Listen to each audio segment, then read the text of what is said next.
viens d'un monde qui n'a rien à voir avec ça. Il y a 30 ans, j'étais dans le sport, j'étais associé à Jean-Claude Killy. On avait une marque de vêtements de ski qui s'appelait Killy. Et par contre, j'ai toujours collectionné des porte-clés au buvard, en passant par... en fait, c'est comme une névrose, la collection, c'est un portrait de soi-même. Et par un concours de circonstances, en tant que collectionneur d'art très contemporain, je me suis retrouvé à un vernissage où il y a un petit espace qui était en face, c'était rue Louise Weiss dans le 13e où toutes les galeries ont commencé. Et en fait, j'ai ouvert un petit espace où j'ai commencé à montrer des doublons de ma collection en meubles et très vite à montrer des designers contemporains que j'aimais, que je trouvais différents des autres.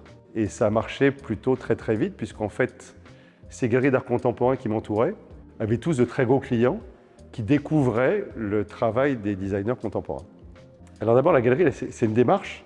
Tous nos designers ont une particularité, c'est qu'ils travaillent tous avec l'industrie. Alors pour certains, Mark Newson avec Apple, avec Ferrari maintenant, les frères Bouroulec avec Samsung. La galerie, en fait, c'est comme un laboratoire pour eux. Parce que la différence du design par rapport à l'art, vous n'avez pas de contrainte. Le design, vous avez la contrainte de l'usage. Alors là, vous voyez l'exposition qui a lieu en ce moment, de deux designers anglais qui sont les plus reconnus en Angleterre, qui s'appellent Barber Usgerby, qui travaillent avec Rimowa en valise, qui travaillent avec Vuitton, qui travaillent avec plein de marques, qui ont fait le flambeau des jeux quand les jeux étaient à Londres. C'est vraiment les stars anglaises. Et ici, ils ont fait quelque chose qui évidemment ne pourrait pas être industriel. Ils ont fait des lampadaires et des appliques et des lampes. Le bas est en fonte. Ça c'est faux ateliers Saint-Jacques. Les ateliers Saint-Jacques, c'est ceux qui font les grilles de Versailles, qui vont refaire une partie de Notre-Dame. Donc c'était très compliqué à faire, puisqu'en fait, ces pieds, il fallait que ça tourne à l'intérieur. Le fût, c'est de l'acier laqué, avec un nombre de couches incroyable de laque. Et le verre est soufflé à la bouche à Venise, chez Venini. Avec Barber Usgerby, on a sorti notre premier NFT. Ce qu'il faut savoir, c'est que l'NFT, il y a deux sortes d'NFT. Il y a un NFT que c'est celui qu'on a sorti qui est en 3D. Celui-là, vous l'achetez, je dirais, comme une œuvre d'art. Donc vous la projetez au mur, par exemple. Et il y en a un deuxième qu'on n'a pas encore fait, qui est en 2D, qui celui-là va rentrer dans le métaverse. Donc là, on commence une collection, et on a commencé avec eux, donc Barber Usgerby, notre premier NFT. On est vraiment dans le demain, je dirais.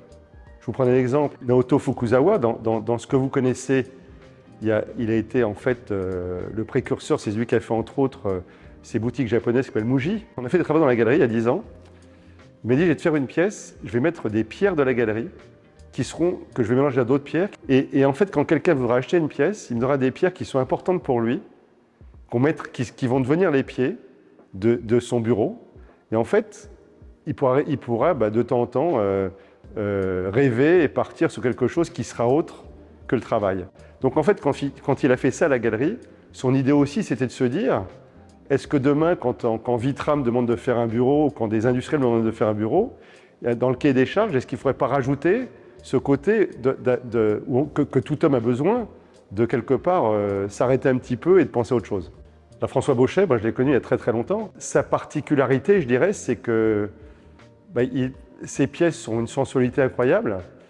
Elles sont graphiques, mais surtout aussi, il a un travail sur la matière, sur le matériau qui est extraordinaire. Donc toutes les pièces qu'on a faites avec lui, c'est des recherches de matériaux qu'on ne peut pas faire industriellement aujourd'hui, avec des formes toujours très simples, mais très sensuelles, qui sont sa particularité. Les maisons Thévenot, évidemment qu'on a plein de choses en commun, puisque eux aussi sont complètement dans l'innovation, puisqu'ils font travailler des créateurs. Je crois que ce nouveau produit avec François Bauchet, c'est quelques années de recherche.